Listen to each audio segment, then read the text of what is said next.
We're now muting all microphones coming inbound, so please only unmute your mic when you're a presenter. Additionally, feel free to use the chat to ask questions. One thing I'd like to ask for is a volunteer for when people in the room do have questions to pass a microphone around. If I could get someone to volunteer for that task. Thank you.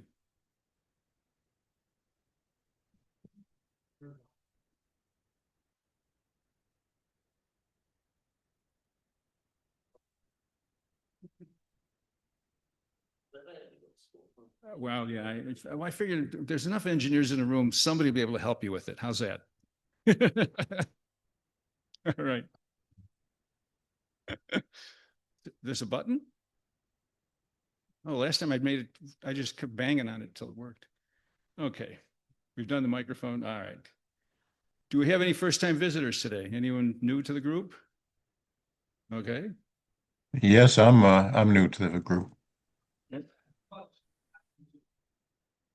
Hi. Would you? Second time visitor, but I hadn't buried in the meeting in November, so. Oh, well, welcome. Want you to have the mic so everybody hears you. Guy behind you, Rich. It's on. Awesome. The green light's on. It's working. Good evening, everyone. Alfred Saucedo, KD9 LFF. Took the class from Rich about 10 years ago and passed my exam, and I'm a general. Yeah, it's good to see everyone. I actually live on the south side of Chicago. I'm in Hyde Park, Kenwood. So it's a journey, but this is the right club. So I'm glad to be here. Thank you. And we're glad you're here. Brian, there's a chat member. I don't know if they're going to unmute and speak or if they want to give us their message via chat. We are listening if you want to speak. Hi, I'm Steve Oberheim, KE9 AVS. I just passed my general test and I'm studying for the advanced test, and I'm just getting started. So I just wanted to watch your meeting and see what goes on. Nice to meet you all. Welcome. Always welcome here. And upgrades. Well, we know one. We have one general. Anyone else with an upgrade recently? All right. Our guest presenter tonight. Whoop, whoop, whoop, whoop, whoop. As long as we're on the subject, hang on. There is a VE test this Sunday, 1 o'clock, Northbrook Public Library. Udo's saying keep advertising it. Yeah, okay. Okay. Yep. All right. Thanks, Rich. Okay. Okay. There's the camera. Our speaker tonight Okay. is Karen Thompson from RT Systems. Those of you who have used RT Systems know what an interesting product it is. I've used it on many occasions, and I have to tell you, just some quick commercial, their customer service is outstanding. I bought a setup, a program, and a cable for a radio. I couldn't make it work to save my life. I called up the person who answered the phone, went through the procedure with me, and got it working. With that, I'd like to turn this over to Karen. Karen, if you're with us, why don't you go ahead and share your screen, and we will continue on. Well, I am with you, and usually I do my camera at first a little bit. Let's see, you'll get me there here in a minute.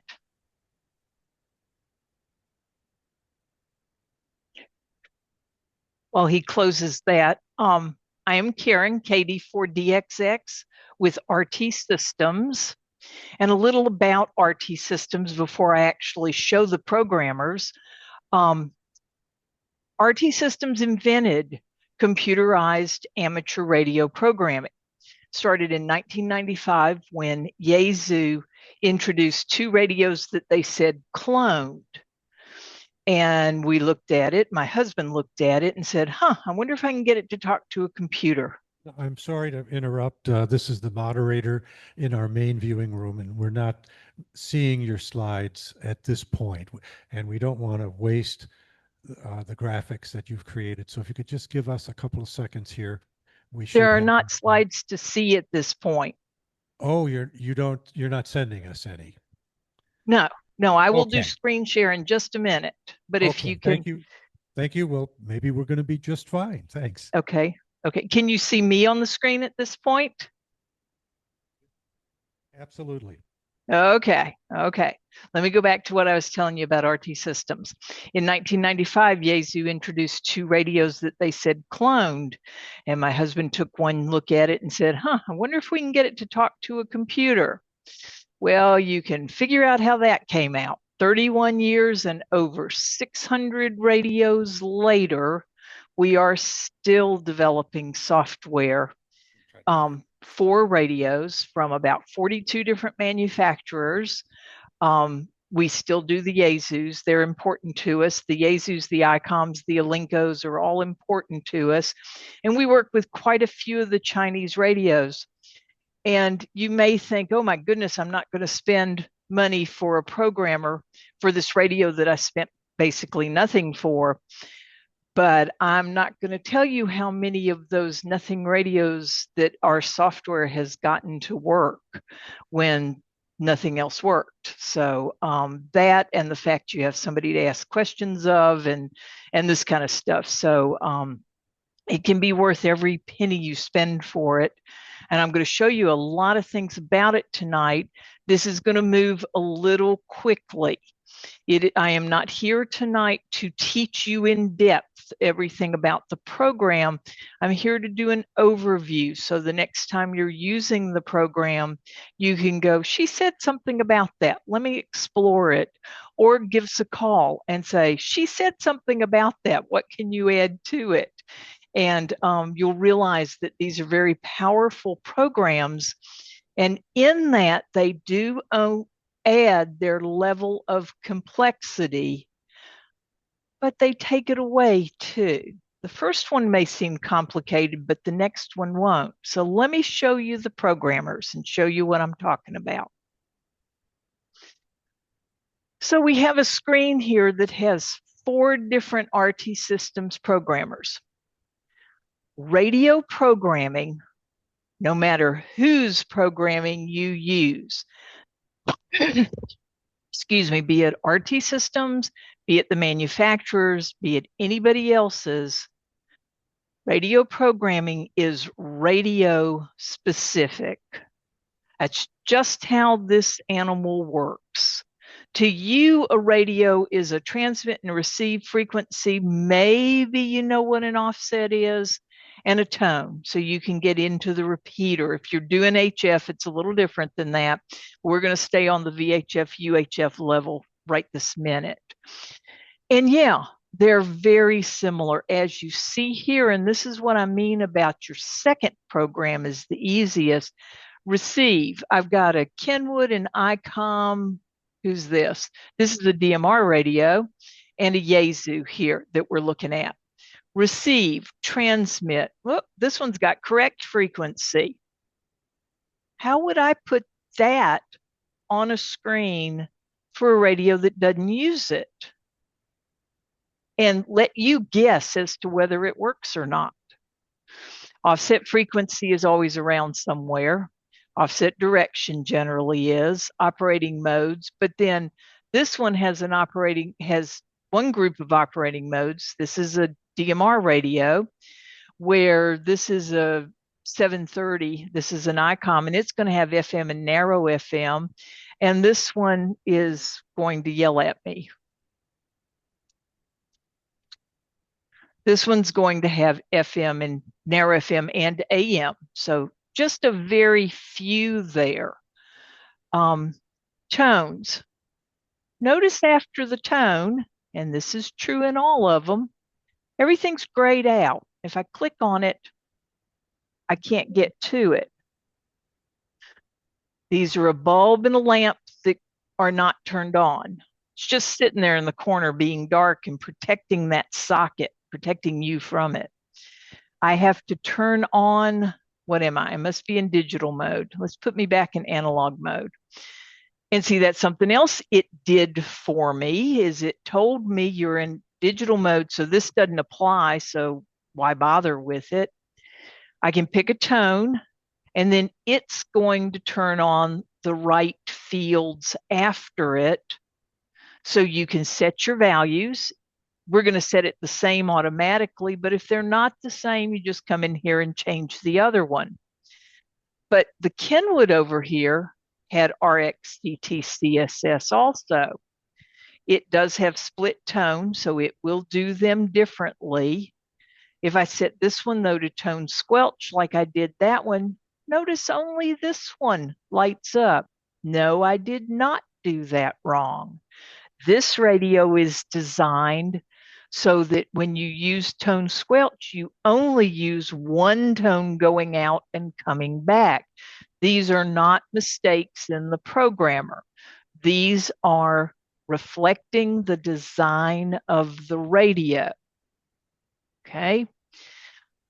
We're going to spend just a little more time on tone. Let's go back up here to, this is a Yaesu hiding up here in the back.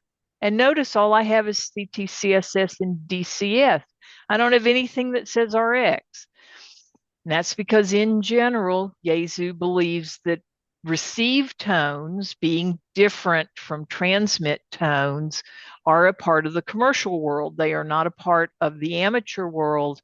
And it's only in some of their most recent radios that I have begun to see some receive tones show up. But that does not mean you cannot use a repeater that has two different tones. I'm not kidding. I set this to tone. I set it to the tone that is going to the repeater. The repeater receives your signal. You're in like Flynn. It passes it. Everybody hears you. And you hear signals coming back.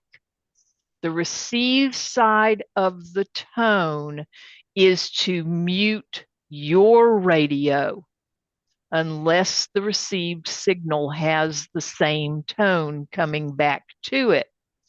So along those lines, if you are ever not sure if you should use tone or tone squelch, use tone. That will let you hit the repeater. That will not block anything coming back to you. If the signal tends to be noisy, then go back and adjust to tone squelch if it's got matching tones on tone and tone squelch. That's your best way to deal with it. That's your best way to experiment with it. So these are the programmers in general. They look alike. So when you've used one of ours, you've used lots of them. And it can be easy to work with them. Like I said, especially with the second one. Okay.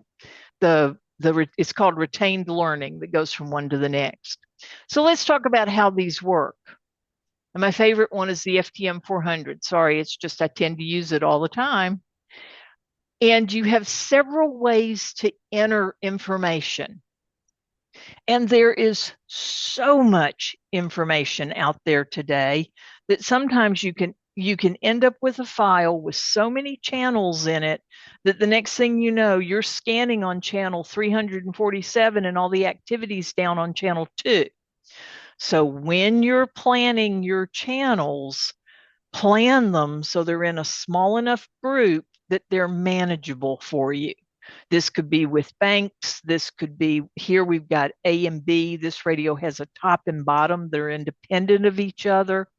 So just think about that in your end game as you're getting things together. Let's say you've got your radio and somebody says, oh, here, these are the 6 repeaters you want for your area. Type it in. The program helps you.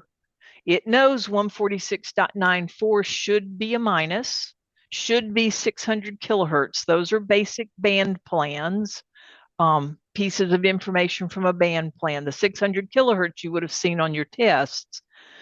You come over and you fill in your name. This one will take 8 characters. So sometimes you have to be a little cryptic here. Turn on your tone and set your tone. If you do not see your value in this list, it isn't going to work on this radio, and I would suspect the information you were given first. If your information does not have a decimal in it, other than something like 100. 67 has a 0, 77 has a 0. 100 is the most common, and somebody may write it as 100. But in general, if it does not have a decimal in it, it is a DCS, and you'll find it in this list. If you do not find it, and nothing overlaps between these two lists, if you do not find your value in one of these two lists, I would first check the information you were given, because there's no other way to make it work. This user CTCSS is something else very special, and it is not for putting in a custom tone. That's just not what it's designed for. So we have manual entry, and in the 440 band, it knows it should be 5 megahertz offset. It helps you. Anything you're not using, just let it default. We're keeping the radio happy by giving it a value to fill its little brain so it's happy. Okay, anything that's grayed out, it's not using. The radio doesn't care about it, so you shouldn't.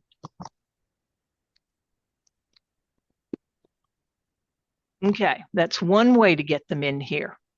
The program has import. If somebody sends you, sorry guys, my headset is arguing with me. Let's see if it'll hold out for me. We have import. Your file does not have to match our file. In my help section, I have a help that'll walk you right through the steps. Everybody thinks it's so incredibly confusing, but it is actually incredibly powerful because your file does not have to match our file. So don't worry about that. You just match it up here.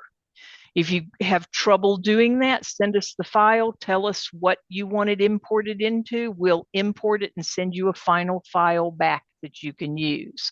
We do that at no charge. Be more than happy to help you. The other file, external data, I have radio reference, which is a paid subscription, and it's more commercial than amateur, although there's a lot of amateur in it.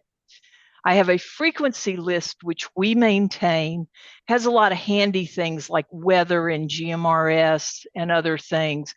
Just because I let you put in GMRS or FRS or any of these others does not mean I will make the radio transmit on it. These radios all listen on these frequencies. Transmission is your responsibility, but the frequencies are there, so they're handy. And then I have Repeater Book. Repeater Book has two parts. It has an area search and a route search. The area search is free and will always be free.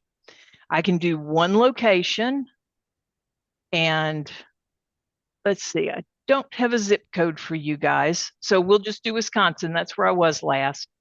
We're going to pull FM infusion 2 meters and 440 and tell it okay. And just this quick, I have 43 repeaters. This could be around your immediate area. And they start from the closest and go out from there. Okay, I can name. Name is a tricky one. I'm down here at the bottom. Name is a tricky one. I only have 8 characters. As much as I would love to put this city name in there, and some of them that have 16, you could very much get the city name in there. But with 8 characters, it's going to truncate to 8, which may be enough for you to know what it is. We do have a none option in there. I always leave city in the comment because it's a good piece of information to have. And I have 2 choices here. I can create the file, and just that quick and easy, I am ready to go to the radio. Or if I'm building a file, I'm going to pick this up, and I can pick up extras. It doesn't matter. And that was a right click, and I highlighted them by holding my mouse and dragging down across the channel numbers, which is the blue number on the left. And I'm going to copy, and I'm going to come back to the file I was building, and I'm going to paste. Everything has to go to the radio at one time. I could not have sent these few and then this one from another file. I could have, but all I'd have in there is the 43 from this part of the file. This radio, though, notice both of these say memories. It has an A and a B. So if I want them programmed with similar channels, I have to put them in twice. Now this is opposed to, this is the ICOM 2730. I was just working in a Yaesu, right?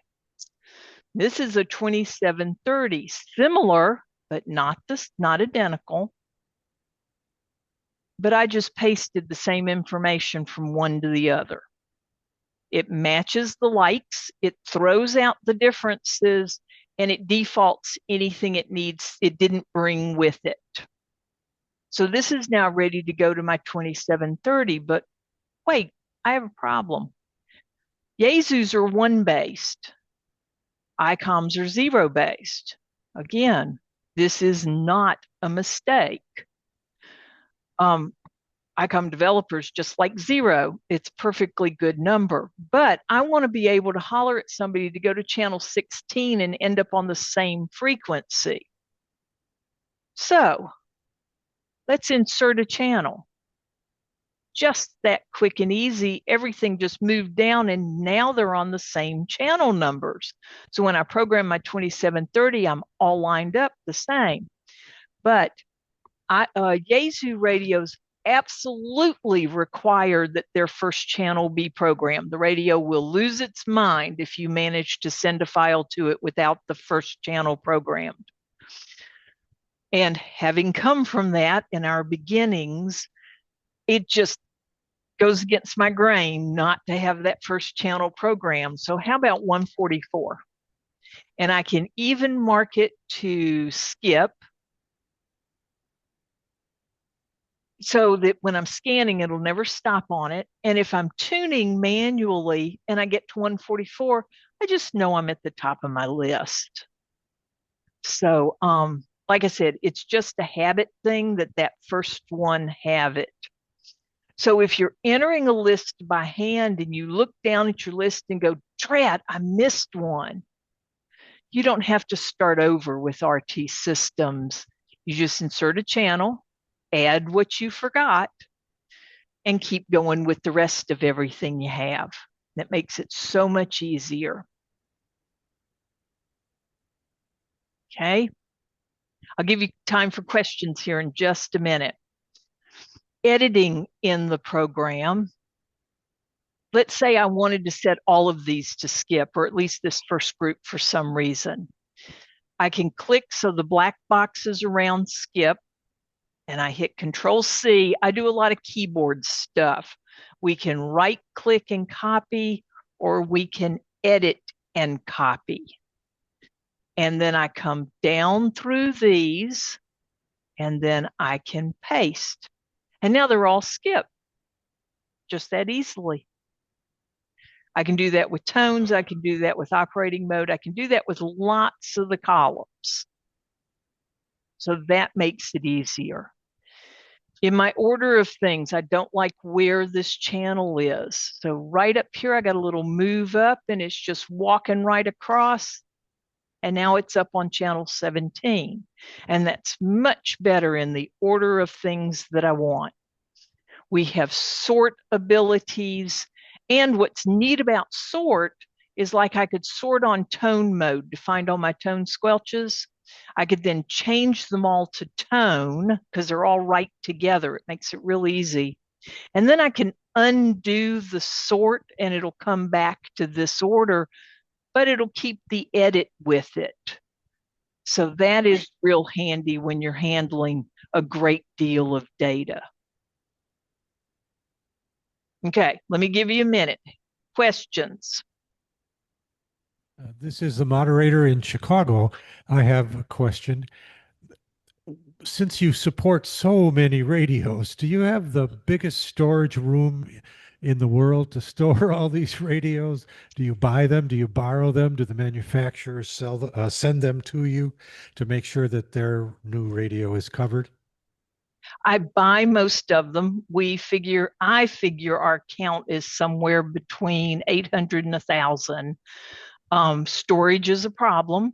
When we moved 6 years ago, and when we moved, we planned a space for the radios. We have outgrown that 3 times, and I'm about to have to move people just so I can have a radio library, because they keep growing. They're worse than rabbits.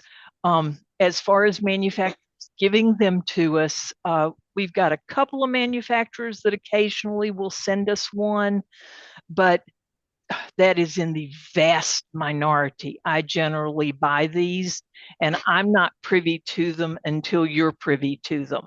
I don't get one until you do. I just luckily have a few suppliers who put me on top of the list, but don't tell anybody that, because they know how important it is for us to get started on this. But we don't see anything until these radios are ready for release. Thank you for that. It's an amazing service you're doing just by stocking those radios and storing them. We have 2 more questions from this room. Go Hi. ahead. Hello. Oh, hi. Karen, this is David, K9AT.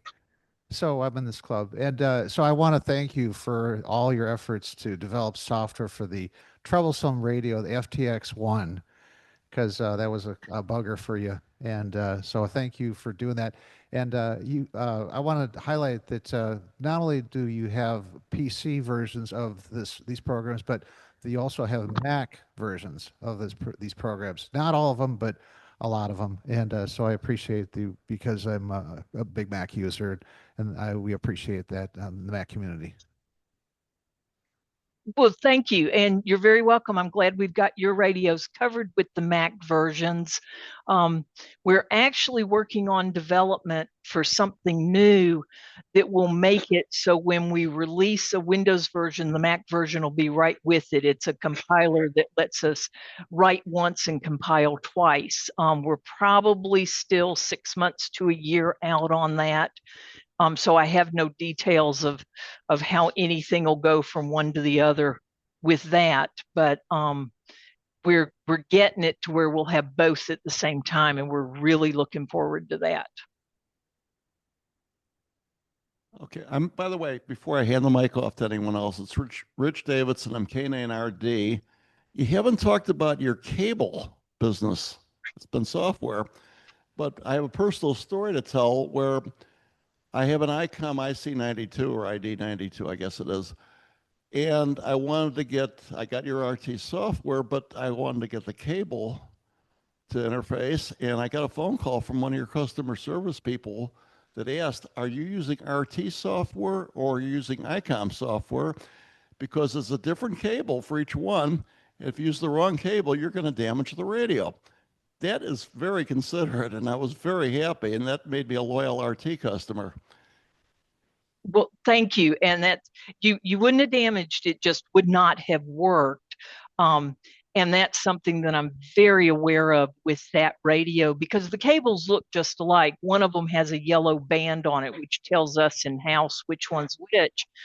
But that's a $10,000 plug on the end of that radio. That's what it cost me to have it designed and molded.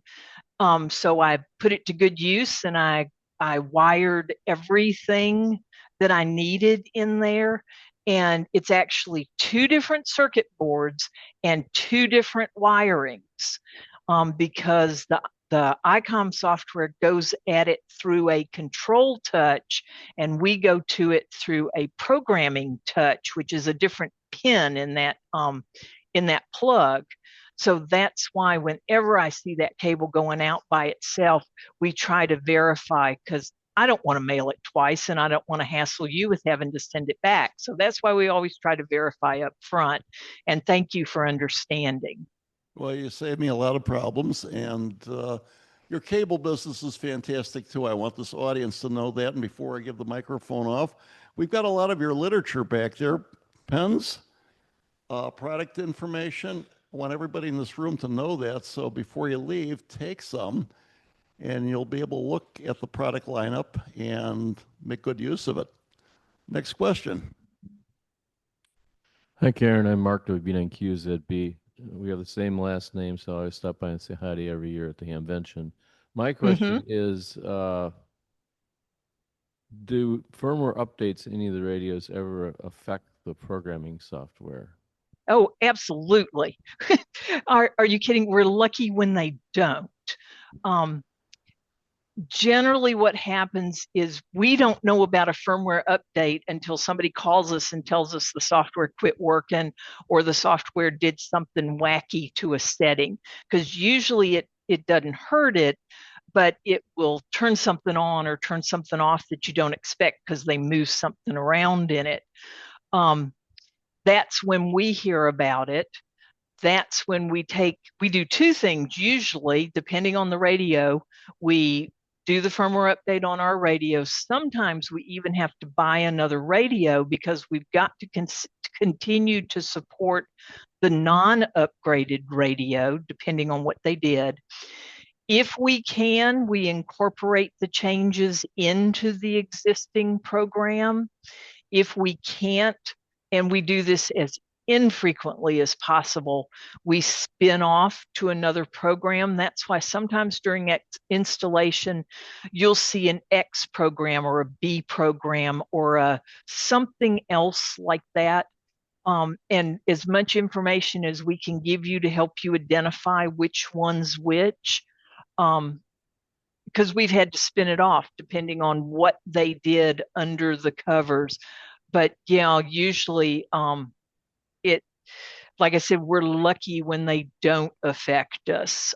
Every now and then they don't. They'll do things to power settings or to the way a filter works and this kind of thing. And those are generally very minor. But the biggest one lately, the 878, the Anytone. Okay, listen carefully. They had one space that was, I'm going to use this, that was like CTCSS, but it was color code. And this did transmit and receive.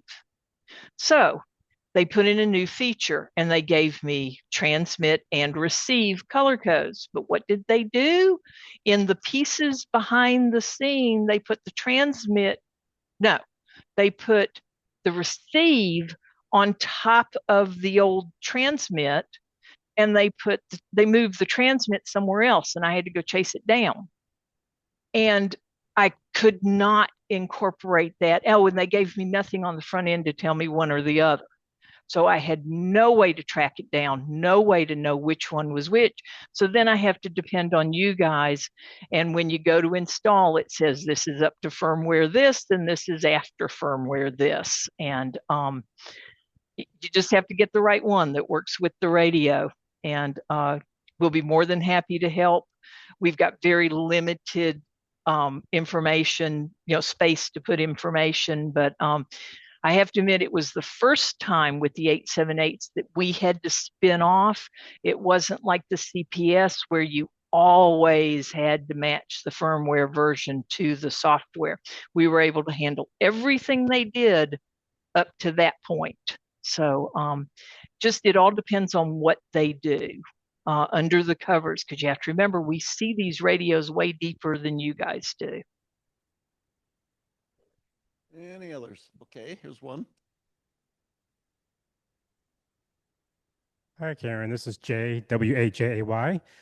Couple questions here. So I have a number of Anytone DMR radios, the 578 and 168, and I'm also a Mac user. And I was just curious, maybe you just answered earlier, as far as like having DMR software available on the Mac. And if it is coming, I was wondering whether there's like a beta program to kind of, beta test it if it's something in the works. Okay, we worked on Mac software for the Anytone radios for over 6 months and could never get the read and write process down below 7 minutes. And that was totally unacceptable. Couldn't figure out why we couldn't get past it and had to abandon that, almost a year ago or a year and a half ago now. So unfortunately, there will not be Uh, I'm not privy to why, what was going on between the program and the operating system or whatever it was, but those files are huge and very interrelated.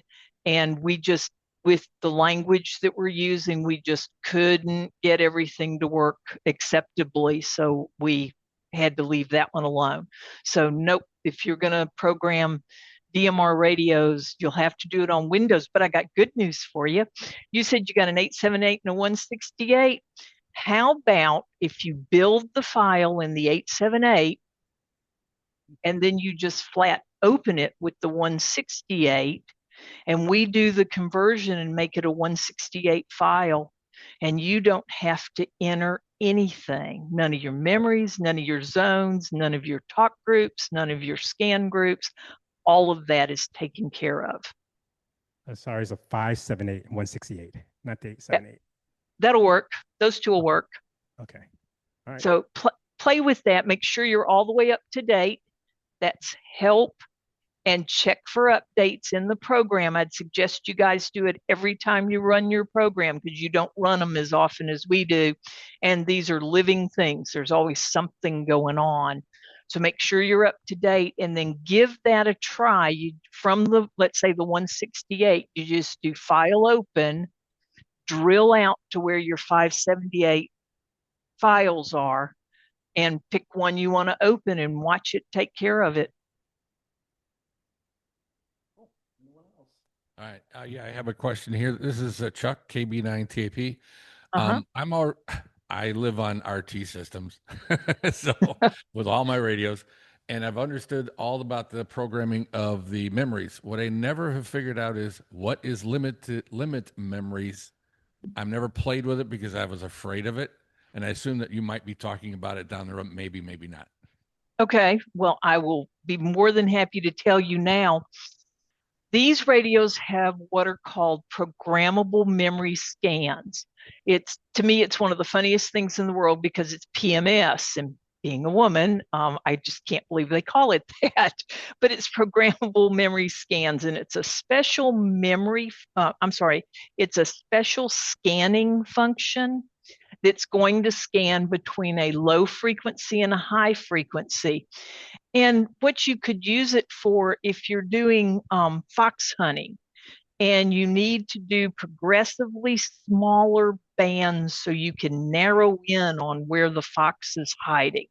And so you could scan from 144 to 145, or from 144 to 144.5, or from 145 to 144.35, whatever frequencies these will take. Then when you pick one of these to scan, that is all it's going to scan between. It's going to start at that bottom one and run to that top one in the step that you set, and then run back around to the bottom one and keep running the same small bit of the band. Okay. Now, this is an ICOM, and I hate to say it, but this makes sense. The way Yaesu does it is they do a 1 and a 2, or a 1 and a 1, a lower and upper. It's the same principle. This would be the 145, and this would be the 145.3. Okay. It's more the receive frequency that's important, because that's what it's going to scan between, that and the step. But notice, these are full memory channels. There's everything here I need to transmit on. If you run out of memories in A and B, if you fill them up completely, hey, here are 18 more you can use. And they are perfectly good memory channels if you're not going to be doing programmable memory scanning. So these have the other use if you're not going to be doing the scanning that they're designed for. Does that help clear it up for you? All set? Just Karen, one quick question. Where is your firm located? We are in LaGrange, Georgia.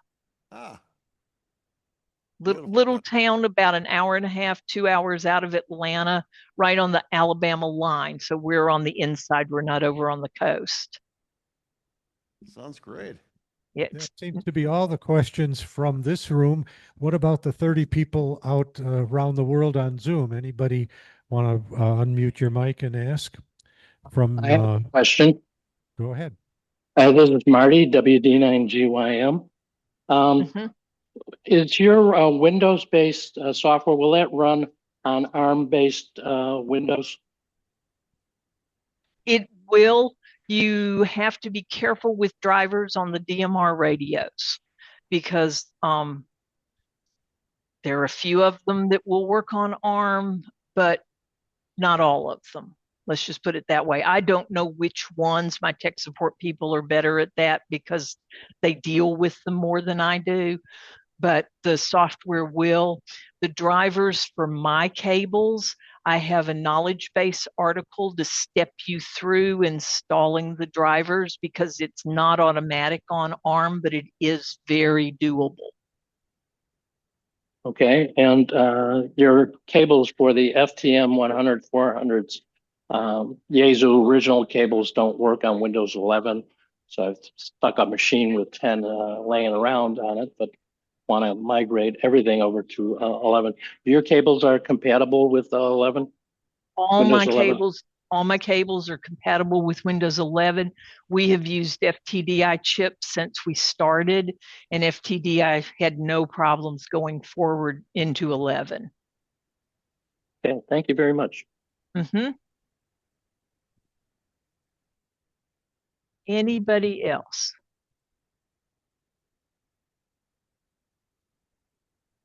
Okay. I realize I'm talking for a long time, but I got to show you a couple more things, if I may, please. Everybody okay with that? Absolutely. Okay.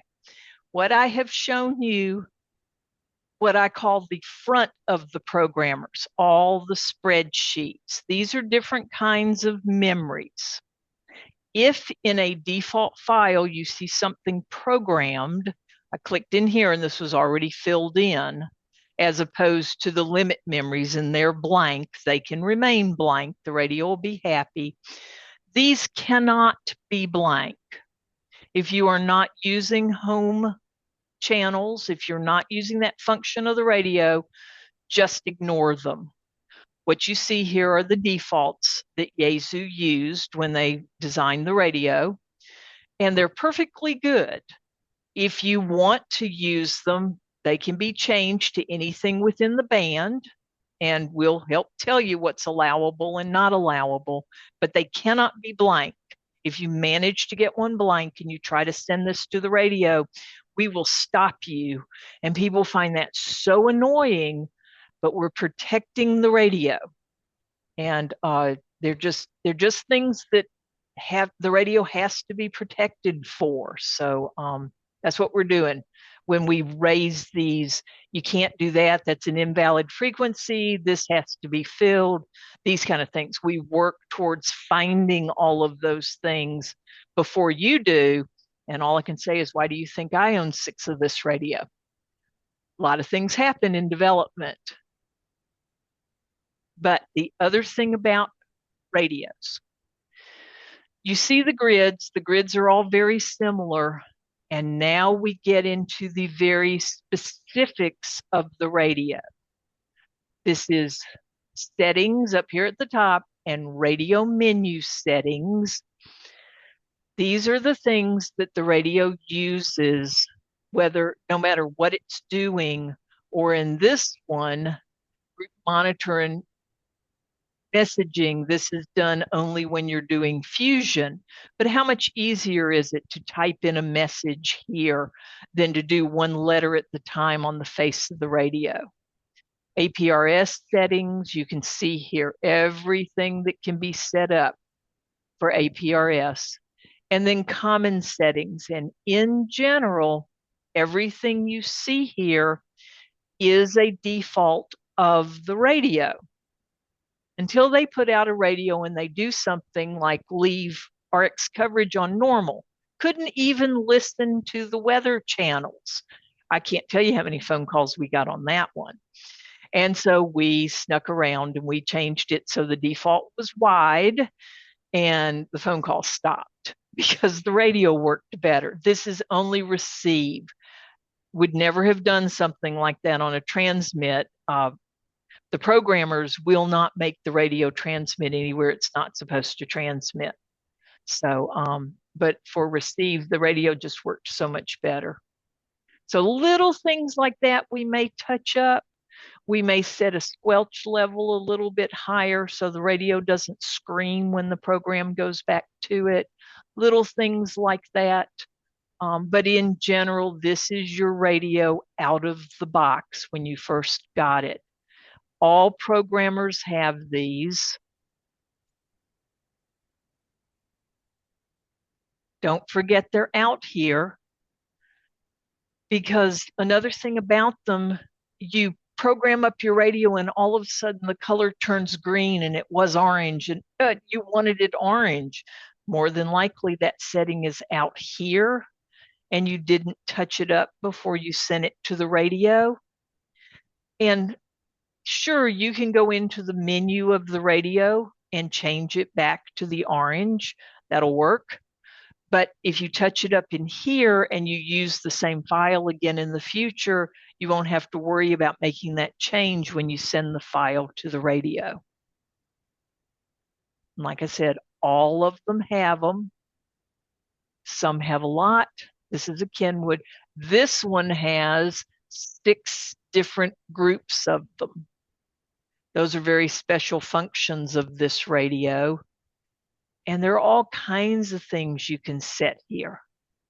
I can set up APRS and GPS 6 different ways on this radio and then access it with one button from the face of the radio.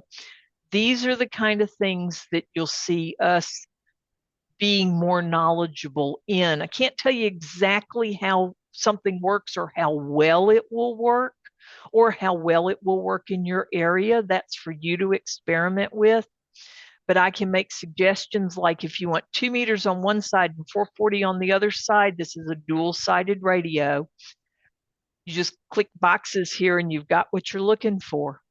And a lot of people have wanted that for a long time and didn't know how to do it. And it's right there. So these are the kind of things that we specialize in. But you asked me about my cables. Let's go here just a minute. This is my website. I want to show you 2 things. One, my cables page, all my cables. Notice all the different colors. When we started cables in 2009, I think it was, I could not imagine doing support on all black cables.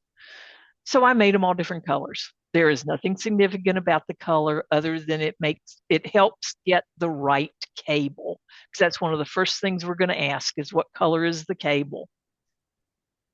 Okay, another thing about them is when I go into any cables that you find on the page, either with the radio or here in the cable section, there'll be a section down here that'll tell you what radios it works with.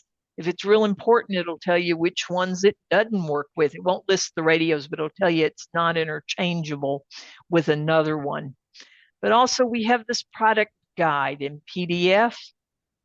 This is all my cables, all the radios they work with, all the colors, all the ends.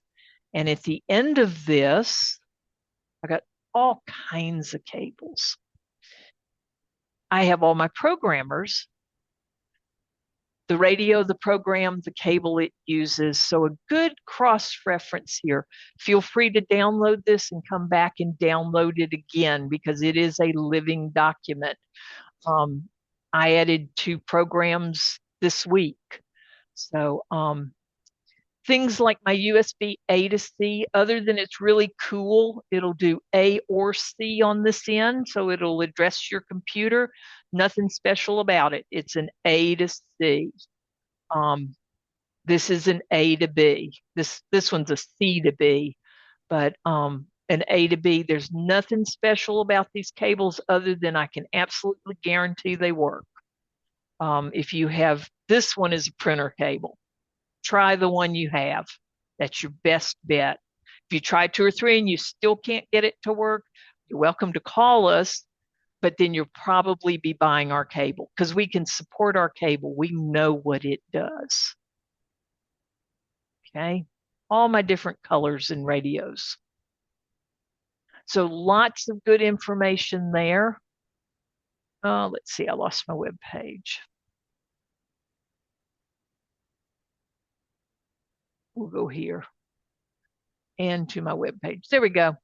How-to videos when you don't have me in person or tech support available. All kinds of things. I have a full DMR section. If you're struggling at all with DMR, you want to watch this one for analog and this one for DMR. What you need, where to find it, and how to use it in the program.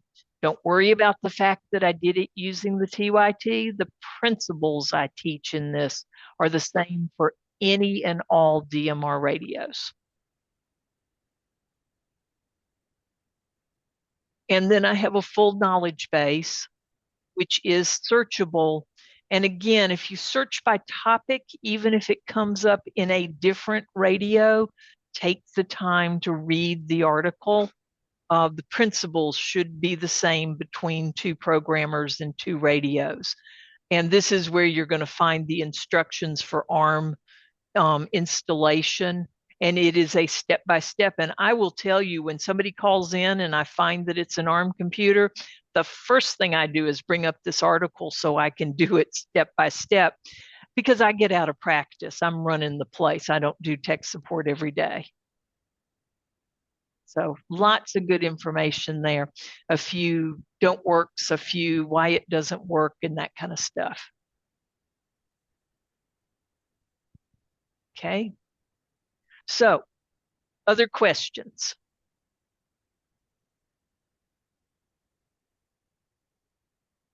Nothing from up here. We're just getting one's coming in long distance. Okay. Rich, get the mic.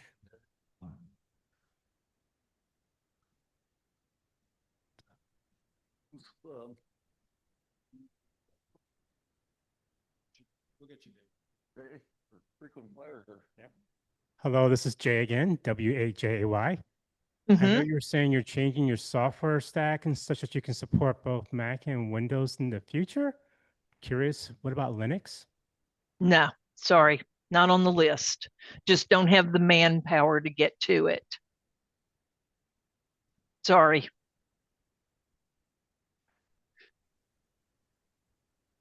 Just a dumb question here, Eric, WB9JNZ. Thank you for your software. I just don't understand how you can keep up with all these radios and all of that and make it so user-friendly. Well, I appreciate that. And how we keep up with it is it's me and my husband. My husband invented it and is still working in it. And you have to remember, he's been doing it for 31 years. So things come a little more easily to him. But I do have other developers. I have a tech support staff. So we actually employ 12 people besides the 2 of us. So there is a staff backing this up, and we stay with it constantly. It seems like there's always something going on, but some fixes are 5 minutes and some fixes are several days worth. So it's just what we do. We enjoy doing it. This is David K9AT one more time. The best advice when you're starting the RT system software is to go to the help section up on the top and do the updates. And then there's probably an update for your RT systems program. And then you'd have to close the RT system program, run the updates, and then launch the program. And then, because that way you're working with the most current version of RT systems. Correct. Yes. And the reason I recommend you do it when it opens, it's going to open the last file you saved. And like you say, you are going to have to close it. And that way, if for some reason it gets past you and it gets closed without saving, you have not made a lot of changes that you would lose with the program closing. So do it first and then open it back up when you're back at the same spot and ready to make your changes. Okay, and then one more suggestion. So if you are having difficulty with any USB, micro USB or whatever, the chances are that cable is just to power or charge that device and not a programming cable. So make sure that you have a legitimate USB-A to micro USB to do the programming. That's correct. The micro USBs are often wired just for charging, and they just don't have the right wires in them to pass data. That's the most common thing. So, like I say, if you've got cables at home and you try them and one or two don't work, it's worth your sanity just to go ahead and order and pay for our cable, because then you know you get one that will work and is supported. Karen, it's Rich, K9RD. I got another question that popped in my mind, which is, do you cover Uniden scanners? Not just transceivers, but those fancy high-end scanners that have all the built-in location software.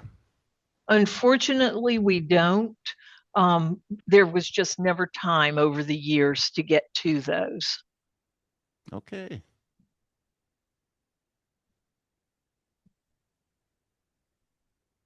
Okay, anyone else?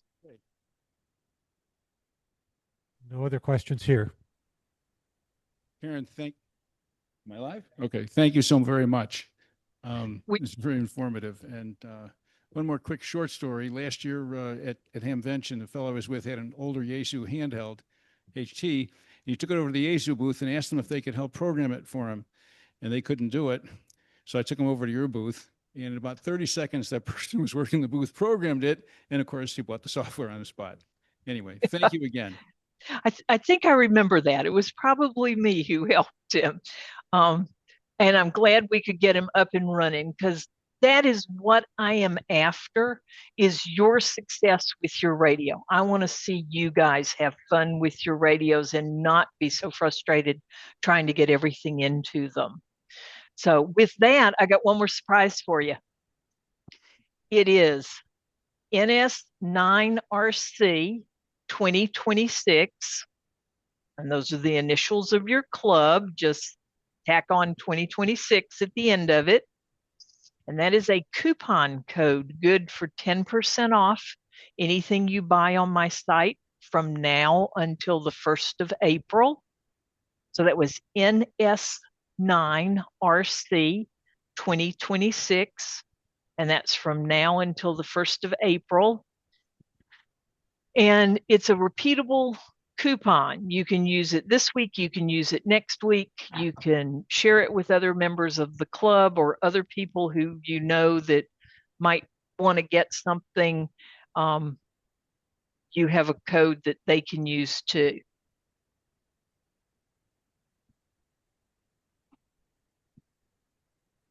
Okay. Okay, thank you again. You are very welcome. It's been great being with you guys. If anyone has any more questions, one last call for questions. Well, Thanks, Karen. Much appreciated. if we have any, so thank you so much. You're very welcome. 73s to you guys, and I will catch you at Dayton. Thank you very much, Karen. Thanks, Karen.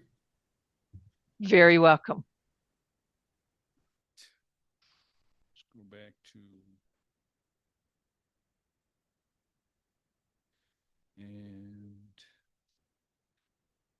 yes.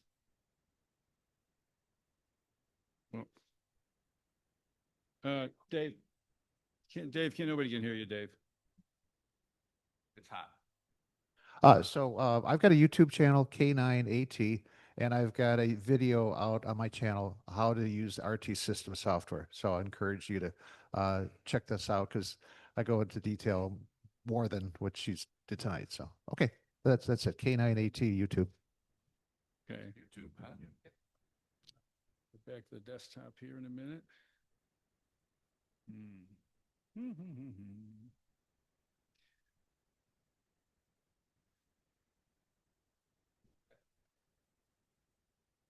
I understand that, but I don't know how to hide it. I'm trying to figure that out. Yeah, except so can I. That's the problem. I got to get to the other screen. No. Oh, that's not what I wanted. This alt tab is all I get. One screen. I can't get to the other. I can't get behind it. I'm sorry? I can't get to it.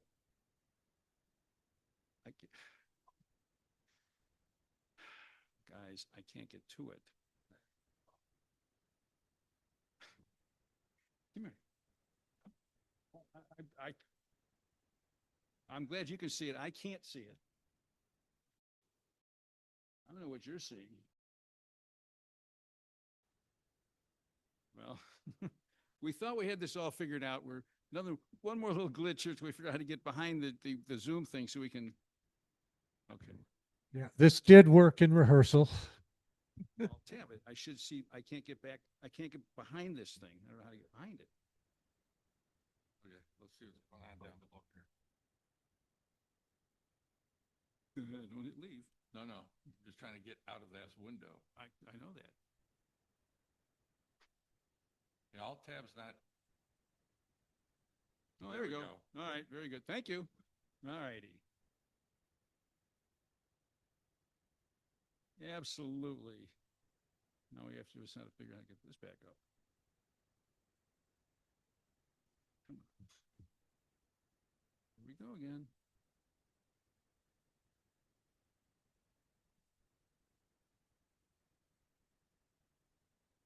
Why can't we get PowerPoint to start?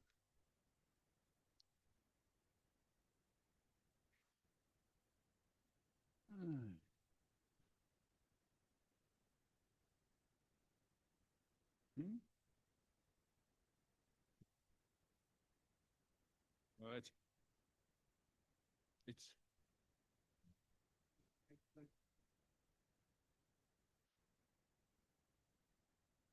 no, I'm not on my desktop. I'm looking at a picture of my desktop. I've got to get back to my desktop. That's what we're trying to do, is get to the desktop. And I have no idea. Huh?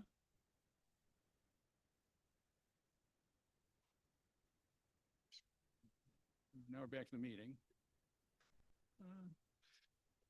Oh,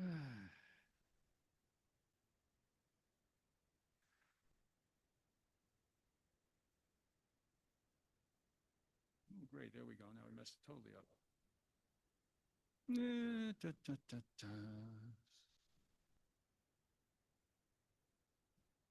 Oh, that's better.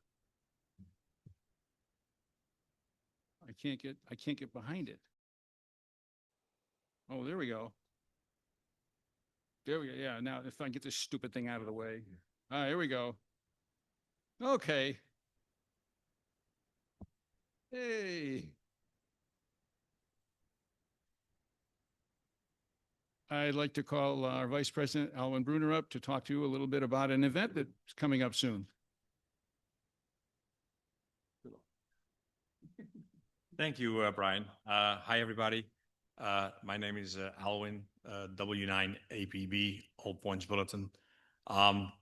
Giving you a brief update on the prep that's going on for Field Day. Very excited about that. So we started, obviously, we have a core team, Udo, Brian, Jay, myself. The location, it was the same as last year, Clarkson Park in Northfield. We have a generic email address, fieldday@ns9rc.org. The reason why I'm giving you this information is so you can, help us get ready. We need a lot of volunteers. This is a big event. And, please put it in your calendar and tell your friends and family to reserve the date so that when it comes, you can be there and we can enjoy your presence and you'll see all your fellow hammers. So there's some motivation here. If you're somewhat new to ham radio, I'm certainly no vet on this. I learned a lot last year by helping and prepping the field day itself. I learned how to hang antennas. Rich helped me with that. Don helped me with that, which was fantastic. I learned a lot about that.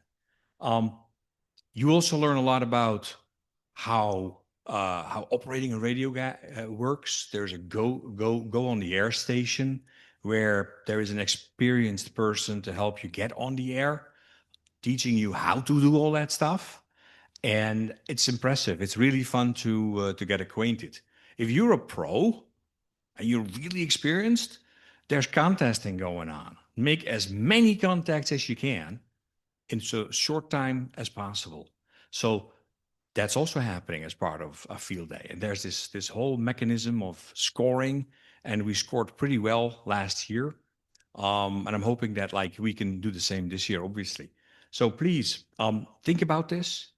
If you're interested in helping with the prep, sign up on the website. We have set the volunteer form, right, Udo? It's there, right? You go to our website. You know how to get there probably. There's an events main menu option. Under that events option is a field day menu choice. You click that, and right on that page is the sign-up sheet for volunteering. So it can be simpler than that. Tell your friends, tell everybody to come, and please volunteer for that. Just that you see here who is volunteering already. I think it's a little bit covered there on the left, but we basically, you see the names under the captains. Every area that we prepare as a captain and an expert at minimum and needs a number of volunteers to make it happen. And so we have there's a lot of things that need to be set up on Friday afternoon. In parallel, many stations need to be set up, antennas need to be hung, safety needs to be done with the cables and the protection and everything. So it's fun because you see a lot of other ham people from the club helping out, and there's a lot of camaraderie. I talk from experience. It was my first time doing this last year, but it was really fun. And when it came time to relieve the people who have been organizing this for a long time, Marty, Don, others, it was great to sort of like take that on together with Udo and Jay and Brian. That's really all I had, but I wanted to draw that to your attention. Do you have any questions for me?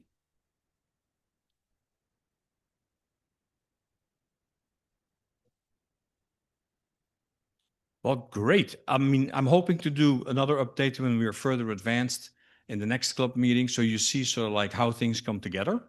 And in the meantime, sign up to volunteer. Send us an email on fieldday.ns9rc.org if you have any questions. Or if you don't want to fill in the sign-up sheet, you can also send an email to us and just ask us to sign you up, so to speak. All right. Well, that's all I had. Back to you, Brian. Thanks.